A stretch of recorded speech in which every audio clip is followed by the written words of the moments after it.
नमस्कार. मधुरम चॅनलमध्ये तुमच्या सगळ्यांचं पुन्हा एकदा स्वागत. आपण गीता महात्म्य बघतोय. भगवद्गीतेच्या 18 अध्यायांचं महात्म्य, गीता महात्म्य, का त्याचं पठण मनन चिंतन करावं त्याचं थोडंसं माहिती आपण घेतो आहे आणि हा गजरा आपण गोपण्याचा प्रयत्न करतो आहे. त्याच्या मधला आजचं 17वं पुष्प, श्रद्धात्रय विभाग योग. मागच्या 16व्या अध्यायामध्ये आपण बघितलं की जे शास्त्र विधीला सोडून आपल्या इच्छेने घडते किंवा जो शास्त्र विधीला सोडून आपल्या इच्छेने वागतो त्याला सिद्धी मिळत नाहीत आणि सुखही मिळत नाही. मग शास्त्र म्हणजे काय? तर ती एक ब्रह्मविद्या आहे. याचा उहापोह सुद्धा मागच्या अध्यायामध्ये झालेला आहे. तर या 17व्या अध्यायात श्रद्धात्रय विभाग योगमध्ये सत्व रज तम या त्रिगुणानुसार श्रद्धा, अन्न, यज्ञ, तप या बाबतीत सत्वगुणी, रजोगुणी, तमोगुणी माणसाचं आचरण कसं भिन्न असतं, वेगळं असतं, हे असं वर्णन केलेलं आहे. श्रद्धा ही सात्विक, राजस आणि तामस अशा तिन्ही प्रकारची असते. आणि याचं वर्णन करताना श्रीकृष्ण म्हणतात की श्रद्धा म्हणतात की श्रद्धा व्यक्तिसापेक्ष असते. म्हणजेच सात्विक माणसं देवाची पूजा करतात, तर राजस माणसं यक्ष राक्षसांची, तर तामस भूतगणांचा विचार करतील.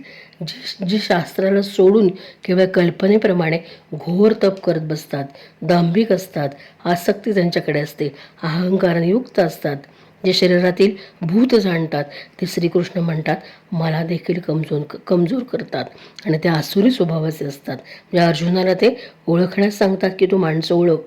तसंच यज्ञ, दान, तप हे सुद्धा 3 प्रकारचे यामध्ये सांगितलेत आणि याचं वर्णनसुद्धा या अध्यायामध्ये आहे. तर ते 3 यज्ञ, दान, तप कोणते?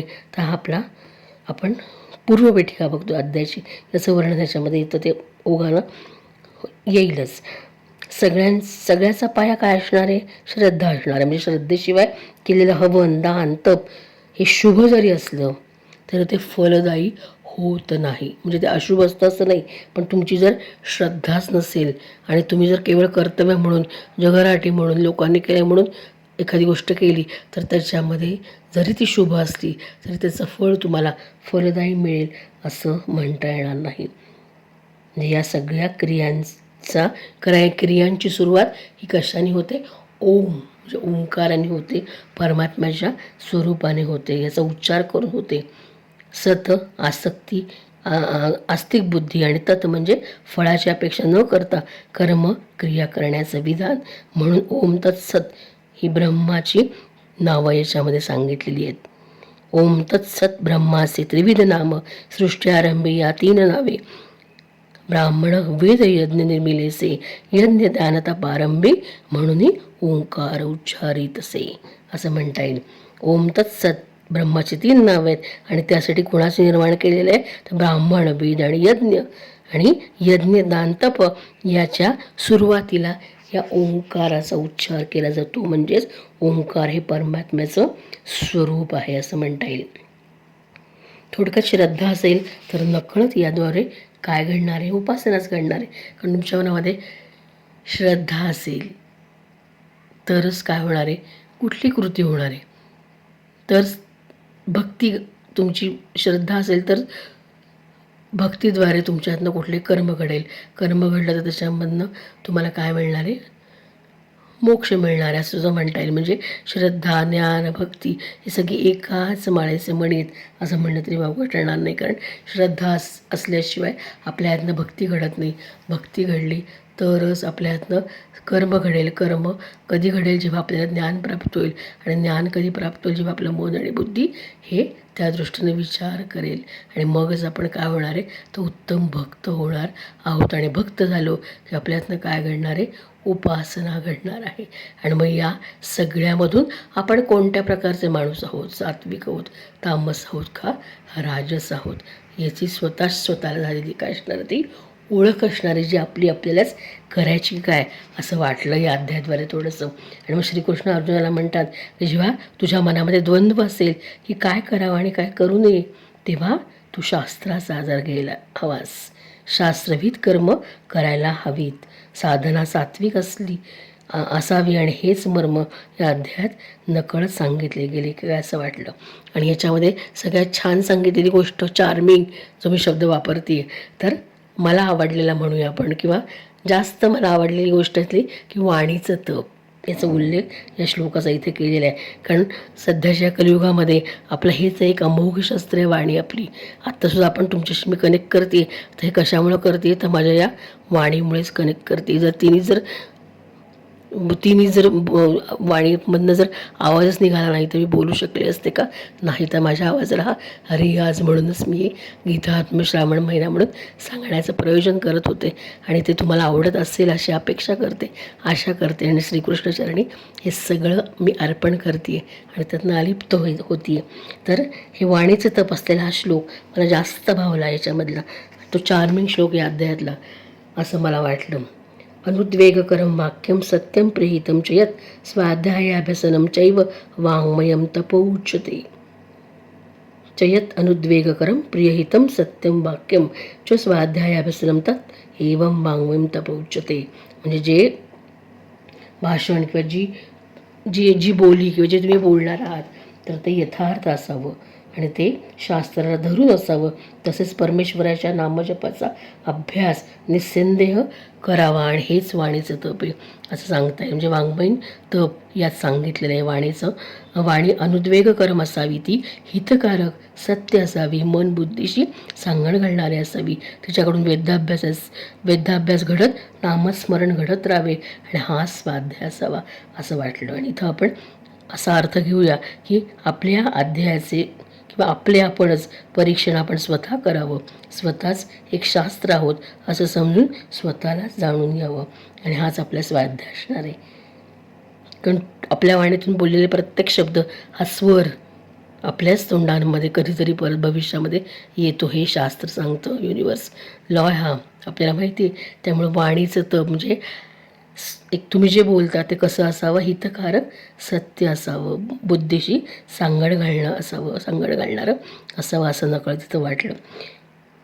प्रिय बोलावं, कामापुरतं बोलावं, हितकारक बोलावं, नामस्मरण ग्रंथवाचन करावं, असं तुमचं वाणीचं तप आहे. ह्याला वाणीचं तप म्हणता येईल. तर हे करण्याचा प्रयत्न करावा असं नकळत या अध्यायामध्ये सांगितलं. म्हणजे थोडक्यात सात्विकता म्हणजे काय याचं वर्णन या अध्यायात बघायला मिळतं. इन शॉर्ट असं आपल्याला सांगतो आहे 17व्या अध्यायाचा संदेश, की सात्विकता म्हणजे काय याचं वर्णन या 17व्या अध्यायात बघायला मिळालं. तर असं ही त्याची पूर्वपीठिका की काय बघायचे. आता मग ह्याचं आपला मुख्य विषयाकडे आपण बोलतो की या 17व्या अध्यायाचं गीता महात्म्य काय, का म्हणावा 17वा अध्याय भगवद्गीतेचा. श्री महादेव म्हणाले, पार्वती आता 17व्या अध्यायाच्या अनंत महिमा ऐक. अनंत महिमा ऐक. बघा शब्द, प्रत्येक शब्दाला वजन आहे, प्रत्येक शब्दाला अर्थ आहे. काढला तर खड्गभाऊ राजाच्या मुलाचा दुःशासन नावाचा एक नोकर होता. तो नावाप्रमाणे अत्यंत नीच होता. दुःशासन नावाप्रमाणे अत्यंत नीच होता. एकदा त्याने मांडलिक राजपुत्राबरोबर मदांत हत्तीवर स्वार होण्याची पुष्कळशा द्रव्याने पैज मारली आणि तो हत्तीवर स्वार झाला. काही अंतर चालून गेल्यावर लोकांनी अडविले, तरी तो हत्तीवर मोठ्याने ओरडून त्याला रागावू लागला.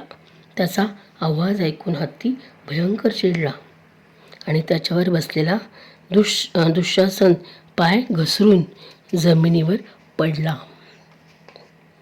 जमिनीवर पडल्यावरही तो श्वास घेत असलेला पाहून त्या काळरूप अनिर्बद्ध हत्तीने रागाने त्याला सोंडाने उचलून वर फेकून दिले.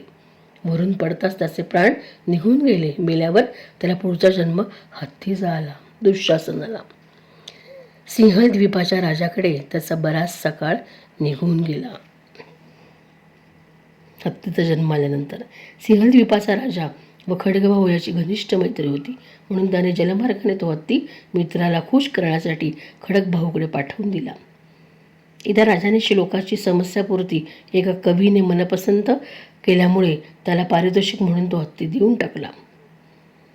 म्हणजे सिंहल द्वीपाचा राजा व खड्गभाऊ यांची मैत्री होती आणि जलमार्गाने हत्ती मित्राला खुश करण्यासाठी त्या खड्गभाऊकडे कुणी पाठवला, तर त्या सिंहल द्वीपच्या राजाने पाठवला.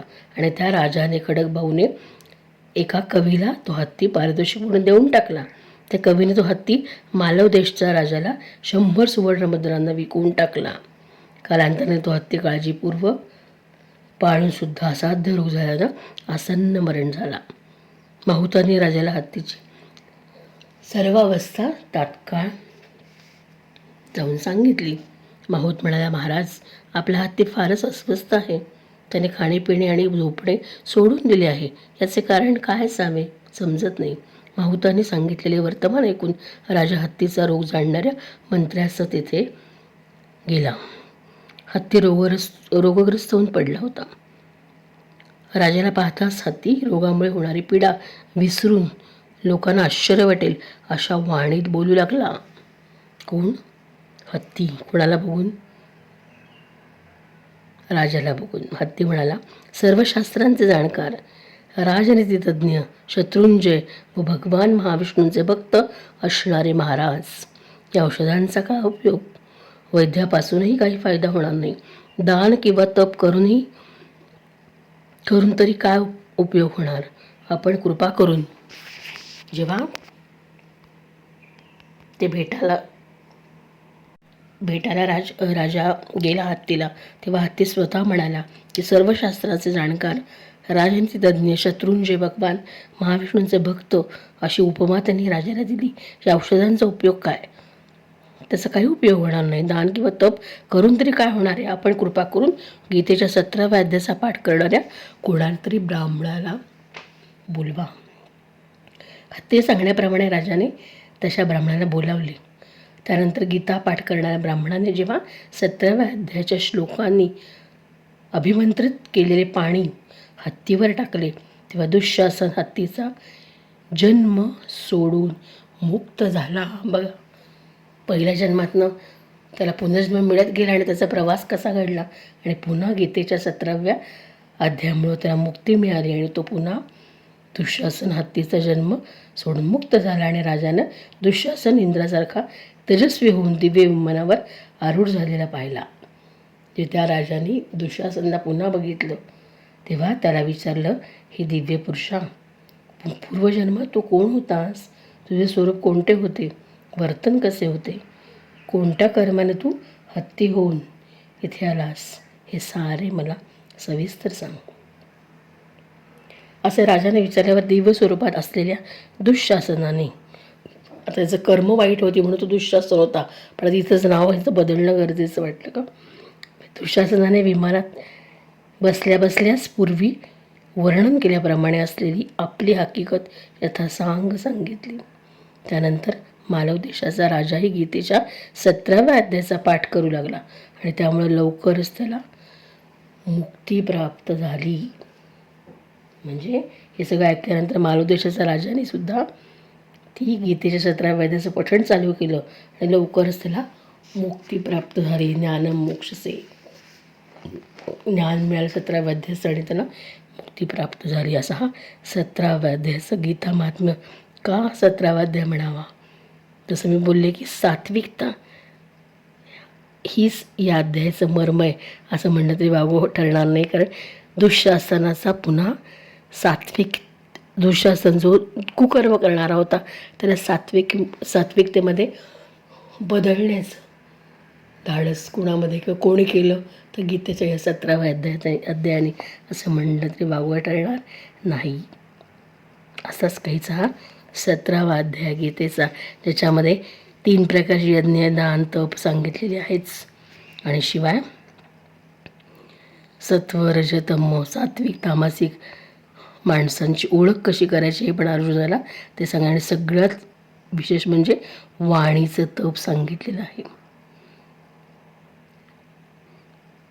म्हणजे वाणीचं तप सांगण्याचा प्रयत्न या अध्यायामध्ये केलेला आहे.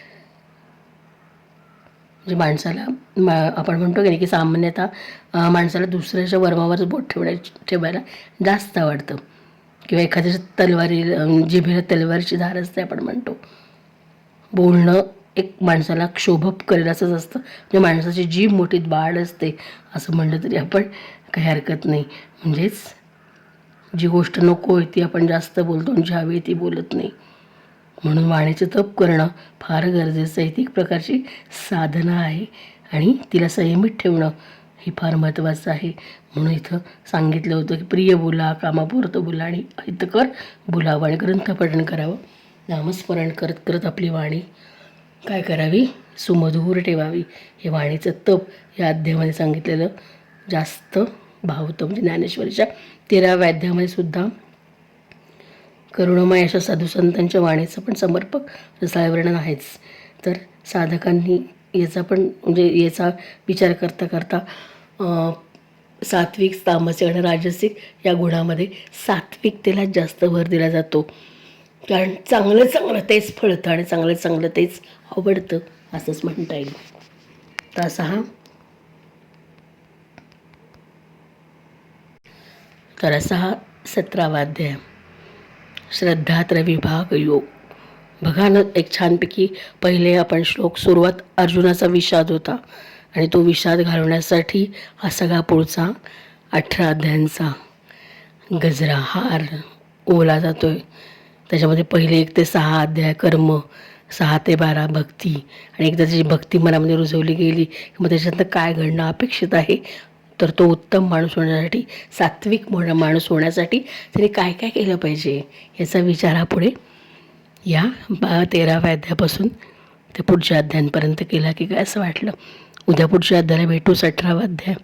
तर आज इथेच थांबते आणि आजचं हे पुष्प श्रीकृष्ण चरणी अर्पण करून उद्या भेटण्याचं आश्वासन देते. धन्यवाद. जय श्रीकृष्ण.